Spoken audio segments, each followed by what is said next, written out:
Ça fait déjà 1 mois et demi que la saison 2024 s'est terminée et la Formule 1 va déjà reprendre dans moins d'1 mois. Et oui, la saison 2025 commence à Bahreïn du 26 au 28 février avec les essais hivernaux et mine de rien, pendant ces 2 mois, il s'est quand même passé beaucoup de choses. Si vous avez été totalement déconnecté de la Formule 1 pendant les fêtes et que vous n'avez absolument rien suivi, ne vous inquiétez pas, c'est le moment un petit peu de revoir tout ce qui s'est passé depuis le Grand Prix d'Abu Dhabi. Dans cette vidéo, on vous a résumé les informations les plus importantes que vous devez savoir pour le début de saison et pouvoir regarder les essais hivernaux sans ne rien avoir raté. N'hésitez pas à partager cette vidéo à vos amis qui suivent la Formule 1 et qui n'ont peut-être pas tout suivi pendant les fêtes. N'hésitez pas à vous abonner aussi, à activer la cloche et sans plus tarder, il est temps de voir ce qui s'est passé ces dernières semaines.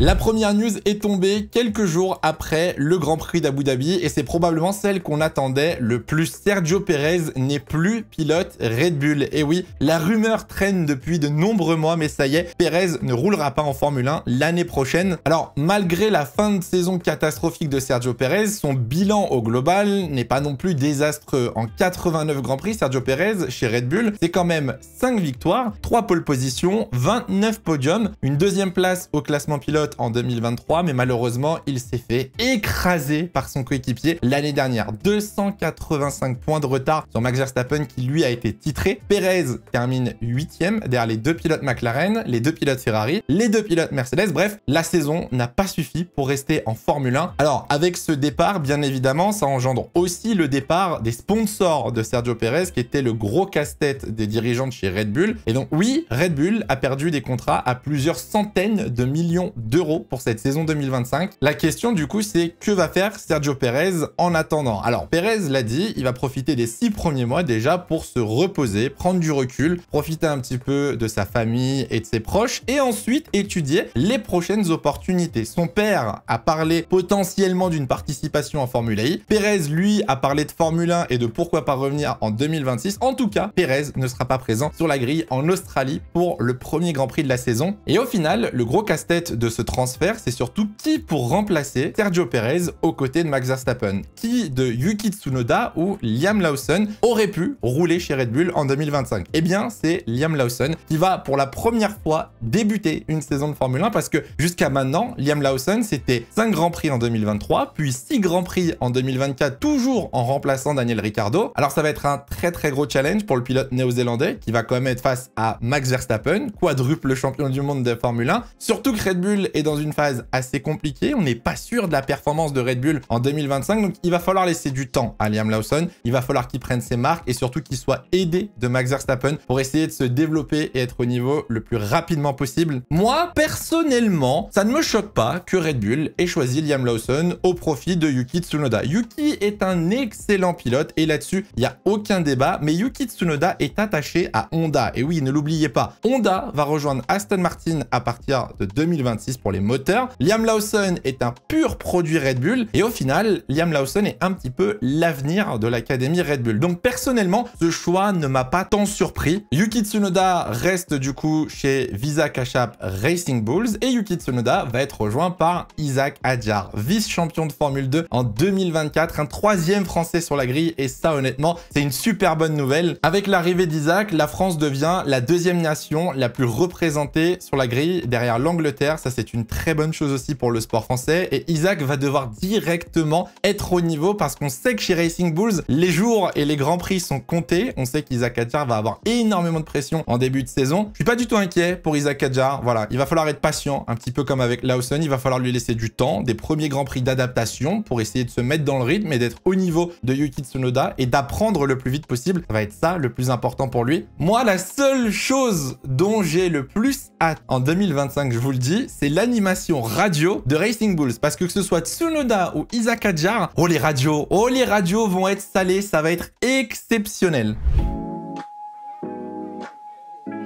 Alors, je parlais d'Isaac Adjar il y a quelques secondes, mais Isaac n'est pas le seul rookie cette saison. Littéralement, on a une invasion de rookies sur la grille en 2025 en Formule 1. On va pas compter Liam Lawson dedans, parce qu'il a déjà 11 courses de Formule 1, mais on a quasiment 5 rookies cette année sur la grille. On va commencer avec Oliver Behrman, qui a déjà fait 3 courses de Formule 1. Il avait remplacé Sainz à Jeddah, il avait remplacé Magnussen à Bakou, puis au Brésil. Pour moi, Oliver Behrman va être un pilote à surveiller parce qu'il va être dans un nouveau projet chez Haas, aux côtés d'Esteban Ocon, une écurie qui est clairement en train de se construire et prendre en puissance. Donc je pense qu'il arrive au bon moment, au bon endroit, avec le bon coéquipier. On rappelle aussi que c'est un pilote soutenu par la Ferrari Driver Academy, donc il va avoir la pression de faire de bons résultats pour impressionner Ferrari. Mais là encore, un très bon pilote qui rejoint la grille en 2025. Et c'est pas le seul. Si on enlève Lawson et Behrman, ça nous fait quand même 4 vrais rookies sur la grille. À commencer avec Gabriele Bortoleto, champion de Formule 2 en 2024, pilote brésilien de la McLaren Driver Academy, managé par Fernando Alonso. Le pauvre arrive chez Kik. Est-ce que j'ai besoin de faire des commentaires? Kik est peut-être pas la meilleure écurie pour débuter en Formule 1. Ils sont dans une situation très compliquée d'un point de vue performance, d'un point de vue finance aussi. Pour vous dire à quel point personne ne s'intéresse à Kik, je pense que vous êtes très peu à avoir vu le départ du team principal de Kik il y a quelques semaines. Alessandro Alunni Bravi, voilà, c'est quelqu'un qu'on mentionne jamais littéralement sur les réseaux sociaux, a quitté son poste en début d'année, donc hâte de voir comment Kik va se débrouiller cette année. Un autre rookie qui rejoint la grille en 2025, c'est Andrea Kimi Antonelli. Bon, on en a parlé et parlé et parlé en 2024, vous le savez, il va donc piloter chez Mercedes, il prend la place de Lewis Hamilton, qui est pas rien pour une première saison. Andrea Kimi Antonelli, pour ceux qui ne le savent pas, a enchaîné les tours à Jerez. Au volant d'une ancienne Mercedes, Andrea Kimi Antonelli a eu une préparation très active au volant d'une Formule 1 afin de se préparer, mine de rien, à cette première saison de Formule 1. Forcément, il va y avoir de la pression sur Antonelli. Voilà, encore une fois, c'est un rookie, il va falloir lui laisser du temps, mais il arrive dans une top team. Il remplace Hamilton, toutes les caméras vont être braquées sur lui et dès la moindre petite erreur, les médias vont lui tomber dessus. Moi, encore une fois, je suis très confiant pour Antonelli, qui est un excellent pilote, qui a eu un parcours junior impressionnant. C'est un rookie, il est très jeune, n'oubliez pas, il est né en 2006, donc laissons-lui du temps et voyons ce que ça donne dans les premiers Grands Prix. Et le dernier rookie de cette saison 2025, c'est Jack Doohan. Alors, Jack Doohan, il a eu une course en 2024, le Grand Prix d'Abu Dhabi, où Alpine a salement dégagé Esteban Ocon, on rappelle. Doohan, l'année dernière, n'a été que pilote de réserve et simulateur pour l'écurie Alpine. Là aussi, il va falloir lui laisser du temps, il va falloir espérer qu'il se mette rapidement au niveau, parce qu'à Abu Dhabi, c'était pas terrible, si on est honnête. Néanmoins, Jack Doohan a une situation un petit peu plus compliquée, j'ai envie de dire. Vous allez voir, on va creuser sur la situation d'Alpine pour mieux comprendre, mais Jack Doohan va devoir très rapidement se mettre au niveau, sinon sa période en Formule 1 risque de ne pas durer longtemps. Alpine. Je pense que Alpine, on va en parler cette année. Alpine, c'est la confusion, c'est le bordel, c'est l'incompréhension un petit peu en ce moment. On va revenir un petit peu en arrière pour comprendre ce qui s'est passé avec Alpine. On rappelle, Grand Prix d'Abu Dhabi, dernier Grand Prix de la saison, et Alpine demande un accord, entre guillemets, à Esteban Ocon de laisser sa place à Jack Doohan afin qu'Alpine laisse Ocon rouler au test avec Haas 2 jours après le Grand Prix d'Abu Dhabi. On rappelle quand même que Esteban Ocon, avec Alpine, c'est 106 Grands Prix de Formule 1, on compte 5 saisons si on rajoute celle avec Renault, c'est une victoire, 3 podiums quand même avec cette équipe, et on a gentiment dégagé Esteban Ocon avant la fin de saison. Donc forcément, si vous êtes français, je suis français, on chie sur Alpine, voilà, le comportement n'est clairement pas respectueux envers Esteban. Jack Doohan, comme je vous l'ai dit, a effectué son premier Grand Prix, c'était un Grand Prix un peu découverte, on va dire, il n'a pas été excellent, mais il n'a pas fait de grosses erreurs non plus, et on est là, en janvier 2025, Jack Doohan n'a toujours pas fait sa première course en 2025, qu'il va peut-être déjà être remplacé. Oui, par Colapinto. En fait, ce qui s'est passé pendant l'hiver, Alpine a effectué un énorme changement en interne au niveau de son académie et Franco Colapinto, ancien pilote Williams, a rejoint l'académie Alpine en tant que pilote de réserve. Sauf que, avec le départ de Pérez,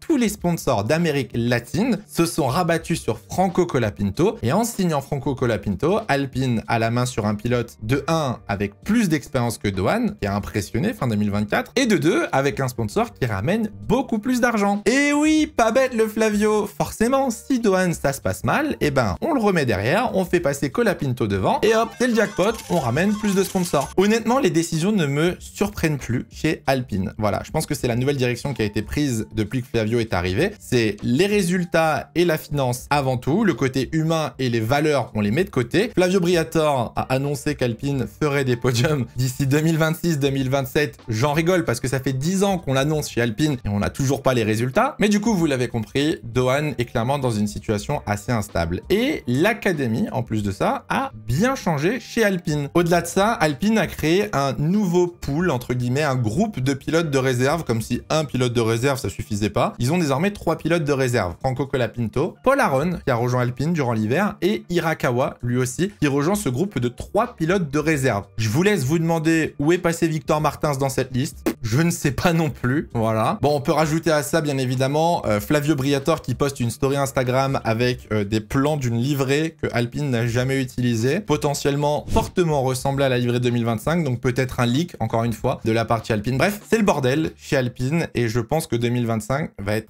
très compliqué pour cette équipe en interne.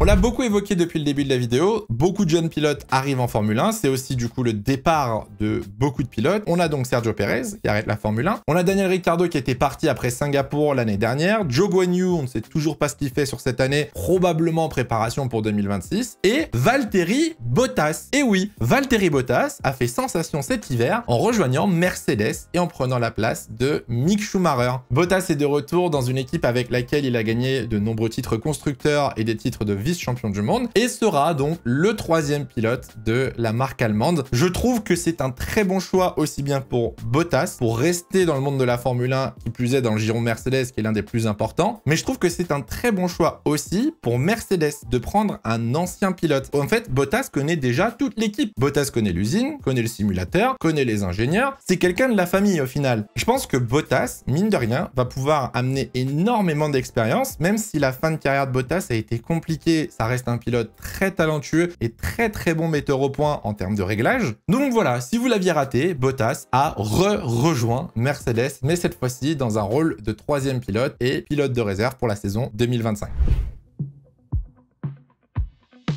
Bonne nouvelle pour nos abonnés belges. Et oui, vous l'avez vu passer, Spa a prolongé avec la Formule 1. Ça y est, le Grand Prix de Belgique a été sécurisé jusqu'en 2031, mais avec un petit bémol, l'alternance. Qu'est-ce que c'est que cette alternance pour le Grand Prix de Belgique en 2030 et en 2028? Il n'y aura pas de Grand Prix de Belgique au calendrier de Formule 1. Vous le savez, ça fait des années et des années que la Belgique est sur la sellette au niveau du calendrier, tout simplement pour des problèmes financiers, il faut être honnête, voilà. Malheureusement, la Belgique n'est pas capable de s'aligner avec les prix que la Formule 1 aligne. Et la seule solution qui a été trouvée pour prolonger la Belgique au calendrier, c'est d'avoir une alternance. Ce qui veut dire qu'en 2028 et en 2030, la Belgique sera remplacée par un autre Grand Prix. Alors, lequel? On sait que Zandvoort, son contrat se termine en 2026. On sait qu'il y a d'autres Grands Prix un petit peu sur la sellette ou probablement pas censés prolonger dans les prochaines années. Une chose est sûre, c'est que la Formule 1 a décidé, ça y est, c'est acté, l'alternance en Europe va arriver. Et c'est Stefano Domenicali et les promoteurs qui en parlaient, c'est fort probable que les Grands Prix européens viennent à baisser au calendrier, qu'on en ait de moins en moins, ou en tout cas, il y ait des alternances. Je sais que ça ne plaît pas aux fans, voilà, je l'ai vu sur les réseaux sociaux. Je trouve néanmoins que ça reste un point positif. Ça permet de 1, de garder des circuits dans la longévité, et de 2, ça permet peut-être à d'autres Grands Prix, comme la Turquie, comme peut-être des circuits qu'on n'a pas vus depuis longtemps, comme Hockenheim, pourquoi pas les faire revenir au calendrier 1 an sur 2 et faire une variété, avoir différents circuits au fil des années. Vous me direz dans les commentaires ce que vous en pensez. Je suis curieux d'avoir votre avis parce que je sais que c'est un débat qui ne met pas tout le monde d'accord et j'ai vraiment hâte de voir ce que vous en pensez pour voir si je suis le seul à trouver que c'est peut-être une bonne alternative au final pour le Grand Prix de Belgique. Pour finir cette vidéo, l'année 2025 a commencé et qui dit année 2025 dit nouveau contrat. Et oui, il y a eu beaucoup de transferts pour cette saison 2025. On va commencer avec Nico Hülkenberg qui avait effectué 2 ans chez Haas avec une très bonne saison 2024. Honnêtement, je pense que c'était la meilleure saison de Nico Hülkenberg en Formule 1 l'année dernière. Il part chez Kik. Voilà, j'ai déjà dit ce que je pensais sur Kik aux côtés de Gabriel Bortoleto. Le vrai projet pour Hülkenberg, ça va être l'arrivée d'Audi en 2026. On sait que le Qatar a énormément investi dans l'écurie durant cet hiver. Donc je pense que là, c'est une année de transition. Hülkenberg va prendre son mal en patience et attendre la prochaine voiture et la nouvelle réglementation. Esteban Ocon, lui de son côté, a rejoint l'écurie Haas aux côtés de Oliver Behrmann. Ils ont eux aussi d'ailleurs effectué des tests à Jerez durant le mois de janvier, des tests apparemment qui se sont très bien passés. Je cite les propos d'Esteban Ocon: c'était ma meilleure journée de test en Formule 1. Donc faut croire que l'aventure commence plutôt bien pour notre pilote français. J'espère vraiment du plus profond de mon cœur que ça va bien se passer pour Esteban et que c'était une bonne décision de rejoindre Haas, parce que là, il va être la tête d'affiche du projet Haas et j'espère, je croise les doigts pour qu'il ait une bonne voiture en 2025. Sujet un petit peu plus triste en tant que fan de Ferrari, vous le savez, voilà le départ de Carlos Sainz. Après des années de collaboration avec Charles Leclerc, Sainz a officiellement rejoint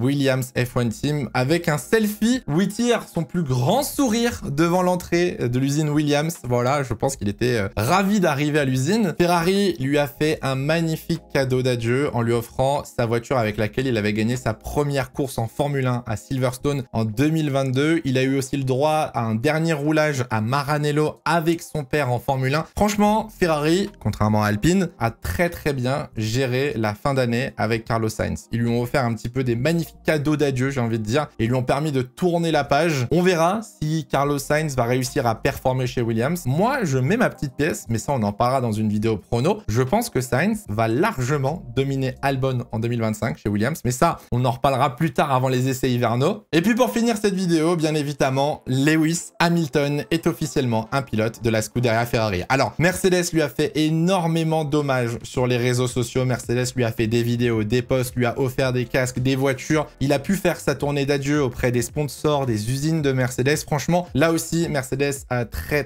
bien géré la fin du partenariat Hamilton-Mercedes. Mais c'est bon, c'est fait. Lewis Hamilton est officiellement un pilote de la Scuderia Ferrari. Ferrari a été très fort sur la communication en mettant des teasers, des photos, en mettant énormément de posts au sujet de Lewis Hamilton. C'est clairement ce que tout le monde attend pour le Grand Prix d'Australie, pour la première course de la saison. Donc maintenant, il n'y a plus qu'à voir si Ferrari a pondu une bonne voiture. Et ça, il faut attendre les essais hivernaux. On a fait le tour des news de l'hiver. Voilà, si vous n'aviez pas suivi ce qui s'est passé pendant le mois de décembre et le mois de janvier en Formule 1, voilà tout ce que vous avez raté. Les prochaines semaines vont être encore plus importantes. On va se rapprocher du reveal des voitures, on va se rapprocher de l'événement F1 75 pour la présentation des nouvelles livrées. Et puis, comme je vous l'ai dit, les essais hivernaux qui arrivent dans moins d'un mois. N'hésitez pas dans les commentaires si on a oublié peut-être des petits détails à nous les mettre. On pourra répondre et rebondir là-dessus. J'espère que cette vidéo vous a plu, qu'elle vous a été utile. N'hésitez pas à mettre un petit pouce bleu, à vous abonner, activer la cloche et on se retrouve très bientôt pour une prochaine vidéo et le début de la saison de Formule 1. En attendant, faites attention à vous, portez-vous bien, c'est le plus important. Ciao.